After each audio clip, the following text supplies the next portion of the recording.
Kita menginjak ke materi pokok ketiga, yaitu perhitungan neraca air.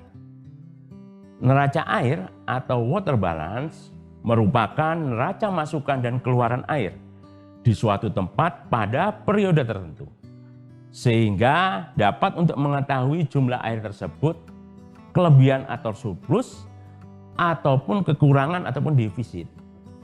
Kegunaan mengetahui kondisi air pada surplus dan defisit adalah untuk mengantisipasi bencana yang kemungkinan terjadi, serta dapat pula untuk mendayagunakan air sebaik-baiknya. Manfaat secara umum yang dapat diperoleh dari analisis neraca air adalah: yang pertama, digunakan sebagai dasar pembuatan bangunan penyimpanan dan pembagi air serta saluran-salurannya. Hal ini terjadi jika hasil analisis neraca air didapat banyak bulan-bulan yang defisit air.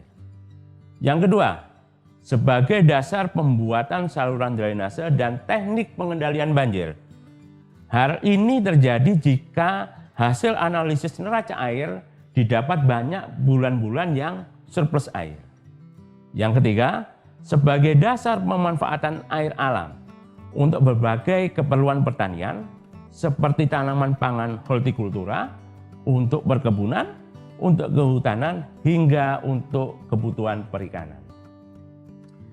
Pada perencanaan hidrologi, perhitungan neraca air dapat membantu untuk menerangkan aliran air yang masuk dan keluar pada suatu sistem. Pada perhitungan neraca air sebenarnya terdapat parameter-parameter yang sulit diukur di lapangan, terutama yang berhubungan dengan parameter pada air tanah.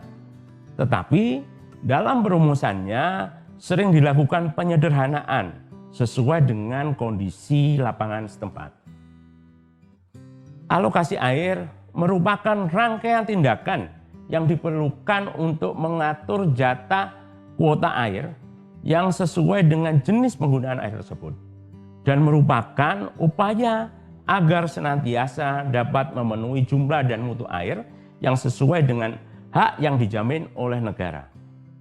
Keperluan pokok hidup sehari-hari dan usaha pertanian rakyat di dalam sistem irigasi merupakan sesuatu yang prioritas utama, serta hak para pengguna air lainnya yang diperoleh berdasarkan perizinan penggunaan air, di mana telah ditetapkan jumlah atau volume air yang boleh diambil dari suatu jaringan sumber air untuk suatu keperluan usaha. Dengan pengalokasian air tersebut diharapkan dapat mencegah terjadinya pelanggaran-pelanggaran yang dapat mengakibatkan gangguan terhadap hak asasi orang atau pihak lain. Sesuai dengan perkembangan manajemen alokasi air, perencanaan alokasi air harus menyeluruh dari hulu hingga ke hilir dan berbasis wilayah sungai, atau setidaknya dalam skala daerah aliran sungai. Dan prinsip dasar pengelolaan alokasi air harus berdasarkan hal-hal sebagai berikut. Yang pertama, mengutamakan alokasi air untuk pemenuhan kebutuhan pokok sehari-hari dan irigasi bagi pertanian rakyat pada sistem irigasi yang sudah ada. Yang kedua, menjaga kelangsungan alokasi air untuk memakai air lain yang sudah ada. Yang ketiga, memperhatikan alokasi air untuk pemenuhan kebutuhan pokok sehari-hari bagi penduduk yang berdomisili di dekat sumber air dan atau sekitar jaringan pembawa air. Sumber air utama dalam pengelolaan alokasi air adalah sumber air permukaan dalam bentuk air di sungai, air di saluran, di danau, dan tampungan lainnya. Penggunaan air tanah kenyataannya sangat membantu pemenuhan kebutuhan air baku dan air irigasi pada daerah yang sulit mendapatkan air permukaan. Akan tetapi, keberlanjutannya perlu dijaga dengan pengambilan yang terkendali di bawah debit aman.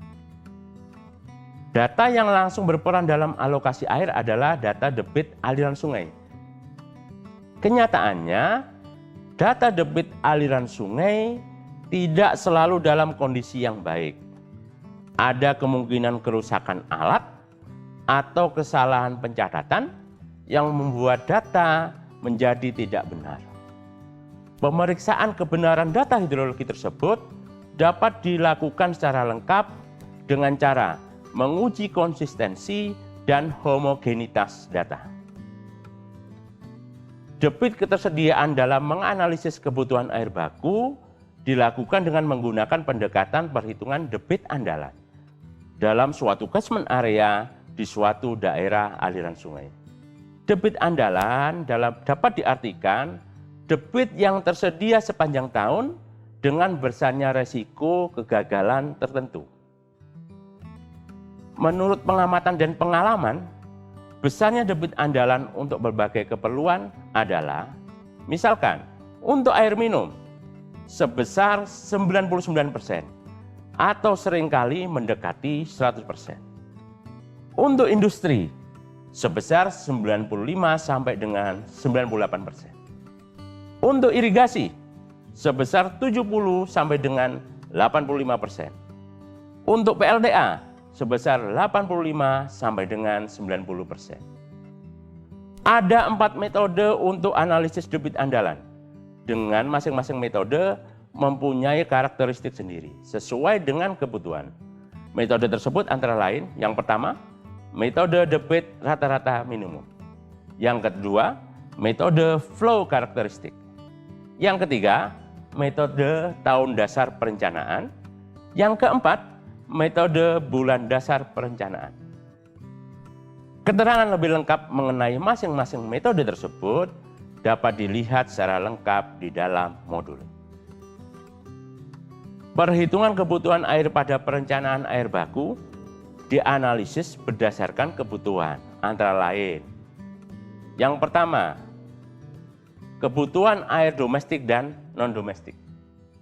Yang kedua, kebutuhan air industri.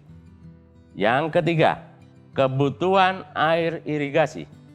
Yang keempat, kebutuhan air peternakan. Yang kelima, kebutuhan air perikanan. Yang keenam, kebutuhan air non-konsumtif. Dan yang terakhir, dapat disesuaikan dengan kondisi daerah masing-masing. Setelah menyaksikan tayangan ini, Anda diharapkan melakukan pendalaman materi secara mandiri pada modul dan bahan tayang yang telah tersedia pada link berikut. Mari kita belajar bersama dengan menggali lebih dalam materi pelatihan perencanaan teknis air baku ini, serta menjadi pelopor dalam pengembangan air baku di Indonesia.